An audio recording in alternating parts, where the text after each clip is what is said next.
Hello again, friends. We're going to do the straddle pose today. This is always quite challenging for probably 99.9% of people who do yoga. Even if you do yoga every day, it's going to be challenging. So just get to spreading your legs out in a comfortable way, not the maximum way, not like, whoa, wrenching it out and causing tension right away. Just an ordinary, comfortable distance. And if your hips are super tight, then you'll want to sit up on your blocks or sit up on a bolster or sit up on your blankie. And then now we're going to curl our back, tuck our chin in, and we're going to come into this beautiful shape. Whatever your feet are doing, let them do it. So if mine are turning in, some people might have one leg turning out, one foot turning in. These are all alternatives that you can't really change right now. You're just doing a yin pose.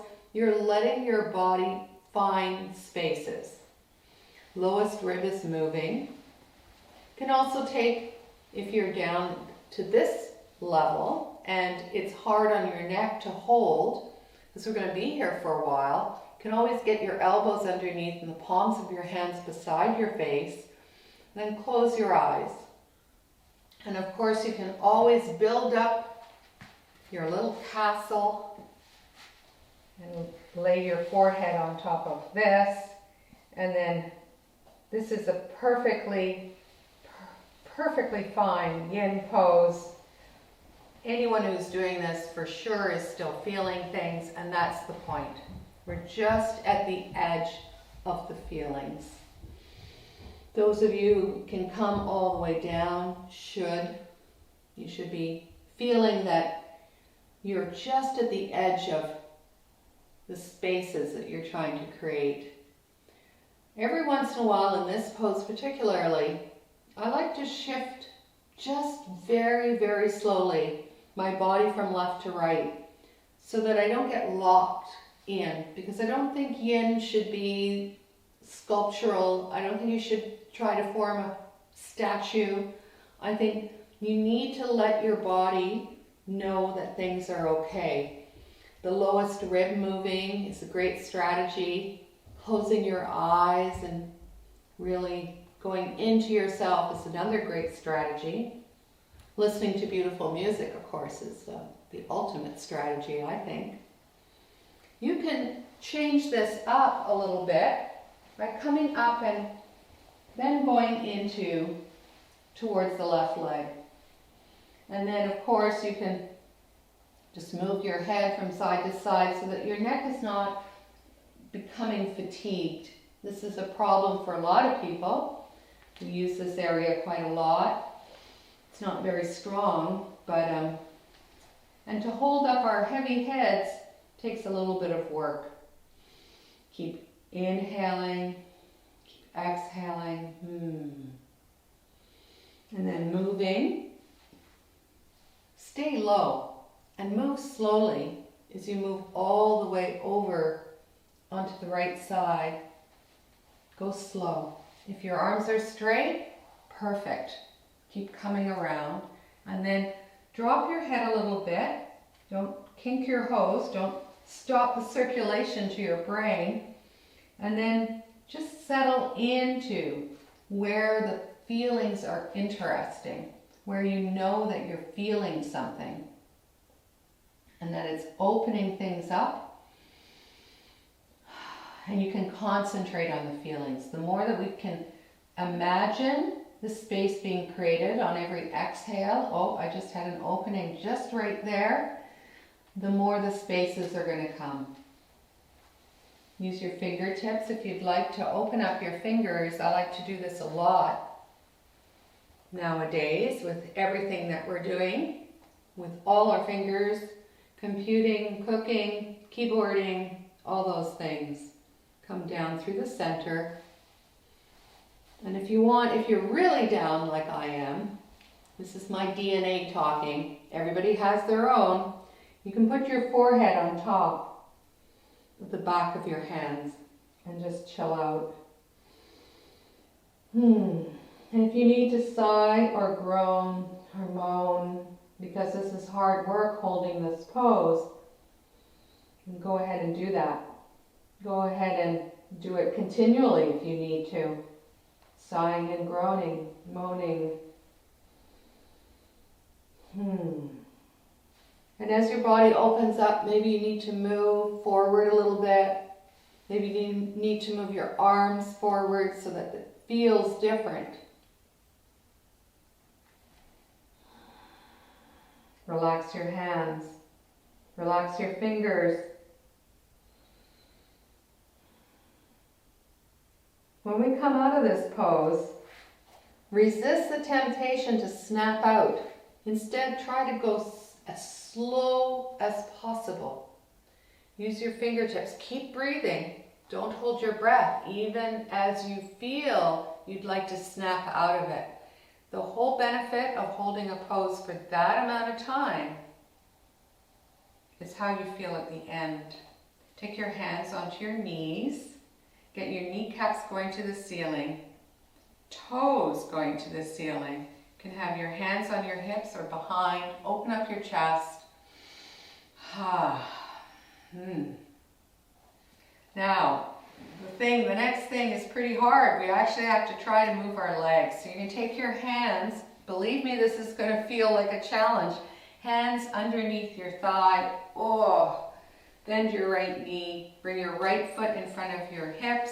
Left foot in front of your hips. And just hang out, curl your whole body back as if you're leaning into one of those great soft bean bags.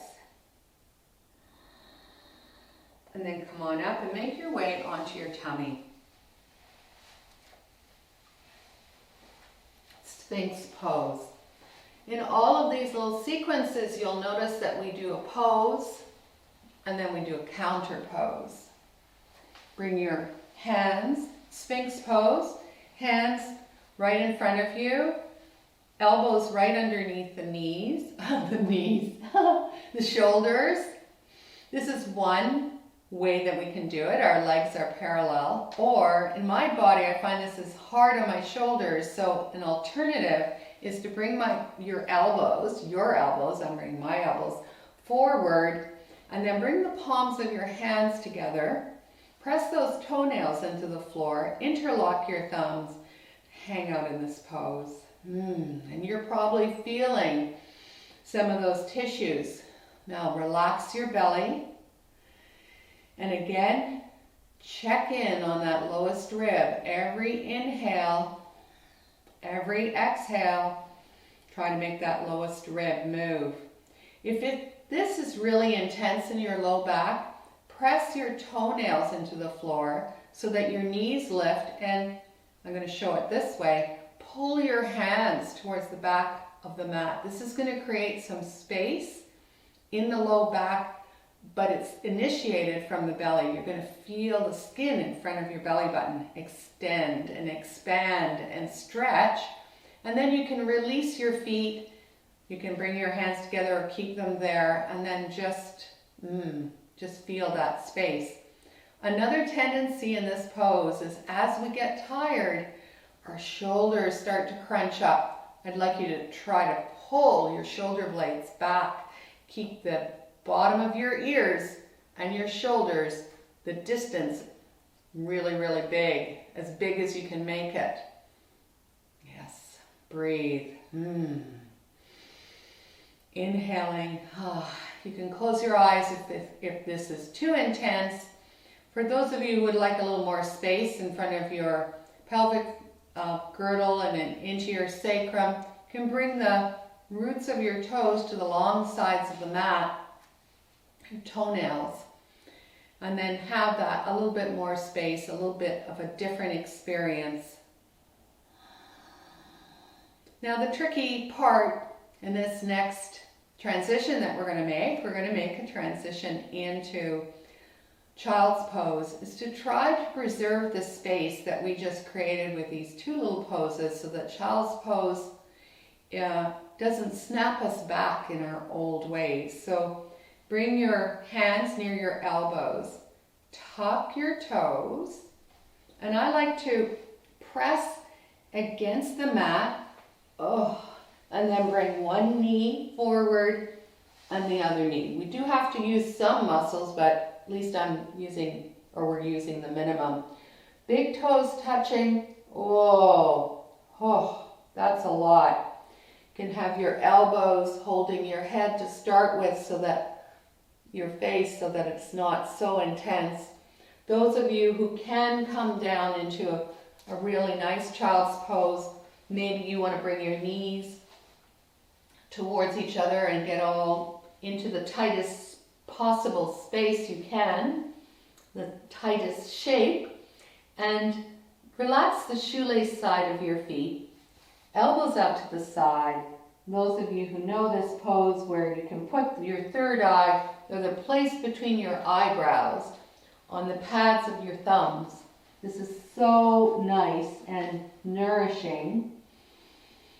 And here we can begin breathing and feel the tissues respond. Make sure your lowest rib is moving and you're filling your back body with air. Your tummy can't really move because it's really cuddled up against your thighs. So the side body can move, the back body can move, your chest can move a little bit. Your shoulders are moving with your breath.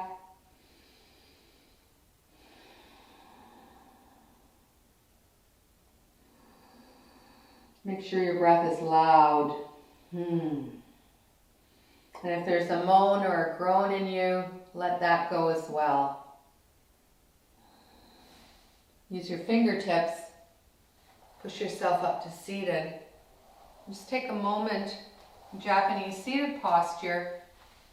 Lay the backs of your hands, close your eyes. Lay the backs of your hands on your thighs. Open up your chest. Let your shoulders relax. Feel the impact of this short little practice, how it's made you feel. And treat yourself to the Shavasana that follows. Thank you so much for joining me. Namaste.